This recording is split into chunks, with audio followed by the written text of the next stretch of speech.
معاویہ کہتے ہیں بازی کہ میں نے نبی صلی اللہ علیہ وسلم سے عرض کیا یا رسول اللہ صلی اللہ علیہ وسلم ہم اپنی عورتوں کے کس حصے میں آئیں اور کس حصے کو چھوڑیں.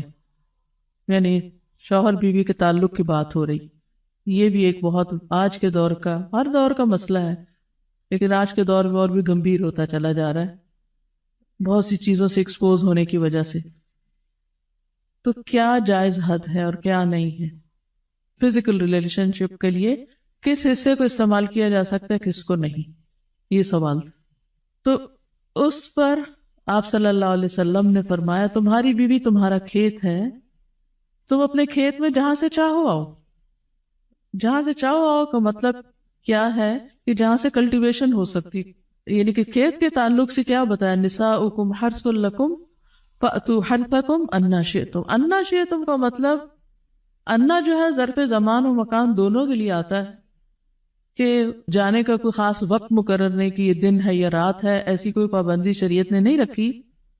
اور اسی طرح جب کھیت کہہ کے بیوی کو بتایا گیا تو اس میں اس کی یعنی کہ اس کی قدر و قیمت اور اس کی حفاظت اور اس کی سرسبزی اور خوشحالی اور وہ ساری چیزیں اپنی جگہ ہے.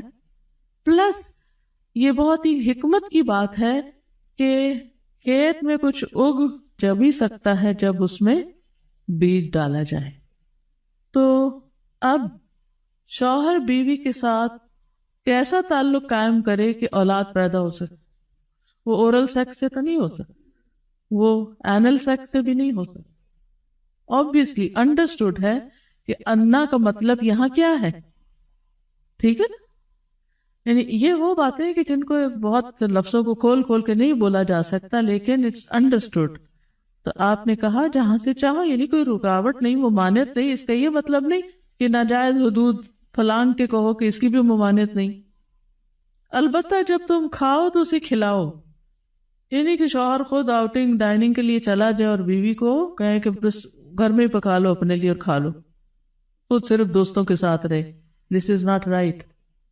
بیوی کو بھی لے کے جائے اور ساس بھی بہو کو جانے دے.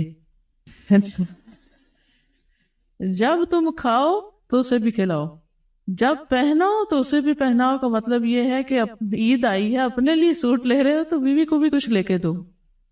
یہ ہے ایکوالٹی ایک طرح سے. اس کے چہرے پہ نہ مارو، اسے گالیاں مت دو، ابیوز نہیں کر سکتے. اور اسے قطع تعلقی اگر کرو، یعنی ویسے تو نہ کرو لیکن اگر کرو تو گھر کی حد تک رکھو، کک آؤٹ نہیں کرو، گھر سے باہر نہیں پھینکو، گھر سے نہیں نکالو. کیونکہ بعض شوہر کہتے ہیں نا، فون پہ کہہ دیتے ہیں گھر چلی جاؤ ماں باپ کے، میں تب گھر میں داخل ہوں گا، آؤں گا ہی نہیں. یہ غلط ہے، ایسے نہیں کرنا چاہیے. اور یہ کیسے مناسب، یہ کیسے ہو سکتا ہے کہ تم اس کے ساتھ یہ سلوک کرو جبکہ تم ایک دوسرے کے پاس حلال طریقے سے آتے ہو؟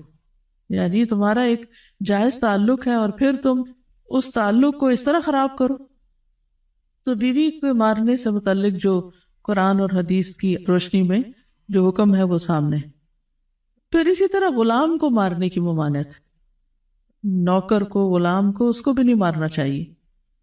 ابو مسعود بدری سے روایت ہے کہ میں اپنے غلام کو کوڑے کے ساتھ مار رہا تھا کہ میں نے اپنے پیچھے سے آواز سنی، اے ابو مسعود جان لو. اور میں غصے کی وجہ سے آواز سمجھ نہ سکا، یعنی ایسے مار رہا تھا کہ مجھے نہیں سمجھ آئی کہ کس نے پکارا مجھے. جب وہ میرے قریب ہوئے تو وہ رسول اللہ صلی اللہ علیہ وسلم تھے اور آپ فرما رہے تھے جان لو ابو مسعود، جان لو ابو مسعود. کہتے ہیں میں نے اپنے ہاتھ سے کوڑا پھینک دیا تو آپ نے فرمایا جان لو ابو مسعود، یعنی آپ بار بار فرما رہے تھے اللہ تم پر زیادہ قدرت رکھتا ہے تمہاری اس غلام پر قدرت سے، یعنی جتنا تم اس غلام پہ قدرت رکھتے ہو اللہ اس سے زیادہ تم پہ قدرت رکھتا ہے، یعنی تمہیں مارے گا. کہتے ہیں کہ میں نے عرض کیا اے اللہ کے رسول صلی اللہ علیہ وسلم میں اس کے بعد کبھی غلام کو نہیں ماروں گا. اور بعض روایت میں آتا ہے کہ انہوں نے آزاد کر دیا. ابو عمر زازان سے روایت ہے، کہتے ہیں کہ ہم لوگ ابن عمر کے پاس تھے، انہوں نے اپنے غلام کو بلایا جسے انہوں نے مارا تھا. انہوں نے اس کی پیٹھ کھول کر دیکھی، کہا کیا تمہیں تکلیف ہو رہی ہے؟ اس نے کہا نہیں. اس کے بعد ابن عمر نے غلام کو آزاد کر دیا اور ایک تنکا زمین سے اٹھایا اور کہا کہ مجھے اس کا اتنا بھی اجر نہیں ملے گا جتنا اس تنکے کا وزن ہے۔ میں نے کہا ابو عبد الرحمن آپ ایسے کیوں کہہ رہے ہیں؟ انہوں نے کہا کہ میں نے رسول اللہ صلی اللہ علیہ وسلم کو فرماتے ہوئے سنا، جو شخص اپنے غلام کو بے قصور یعنی حد شرعی کے علاوہ مارے یا اس کے چہرے پہ تمانچہ مارے تو اس کا کفارہ ہی کہ اسے آزاد کر دی، کفارہ ہے، اس آزادی کا ثواب کوئی نہیں تنگ کے برابر بھی۔ یعنی بعض اوقات تم سمجھتے ہیں بڑی نیکی کی لیکن اس میں تو چھوٹ بھی جائے تو وہ بھی بہت بڑی بات ہے۔ صحابہ کرام جو تھے وہ خاص طور پر اس سے محتاط رہتے اور غلاموں سے درگزر کرتے تھے۔ ابو لیلہ کہتے ہیں کہ سلمان رضی اللہ عنہ نکلے، وہ اپنی سواری کو چارہ کھلاتے تھے تو وہ ہودے سے گرتا رہتا۔ ہودہ کیا کہتے ہیں؟ وہ چیز محمل باسکٹ کہہ لیں جس میں اس کا چارہ رکھ کے دیا جاتا۔ اس پر انہوں نے اپنے خادم سے کہا اگر مجھے قصاص کا خوف نہ ہوتا تو میں تمہاری پٹائی کرتا کہ تم نے ایسی چیز کیوں جانور کے آگے رکھی۔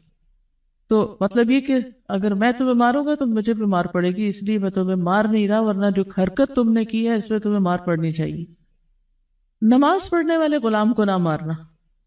ابو امامہ سے روایت ہے کہ رسول اللہ صلی اللہ علیہ وسلم خیبر سے واپس آئے تو آپ کے پاس 2 غلام تھے۔ حضرت علی رضی اللہ عنہ نے کہا اے اللہ کے رسول صلی اللہ علیہ وسلم ہمیں بھی ایک غلام دے دیں۔ آپ نے فرمایا جو چاہتے ہو لے لو۔ انہوں نے کہا آپ میرے لیے پسند کریں۔ اس سے انداز ہوتا ہے نا کہ ریلیشن شپ داماد اور سسر کا کیسا۔ آپ صلی اللہ علیہ وسلم نے فرمایا یہ لے لو، اس کو مارنا نہیں، کیونکہ میں نے خیبر سے واپس آتے ہوئے اسے نماز پڑھتے دیکھا ہے اور مجھے نمازیوں کو مارنے سے منع کیا گیا ہے۔ آپ صلی اللہ علیہ وسلم نے دوسرا غلام ابو ذر کو دے دیا اور اس کے ساتھ خیر و بھلائی اور حسن سلوک کرنے کا حکم دیا۔ پھر ایک دن پوچھا ابو ذر میں نے جو تمہیں غلام دیا تھا اس کا کیا حال ہے؟ انہوں نے کہا آپ نے مجھے اس کے ساتھ خیر و بھلائی کرنے کا حکم دیا تھا تو میں نے اسے آزاد کر دیا کہ میں وہ خیر و بھلائی کر نہیں سکوں گا تو بہتر ہے کہ میں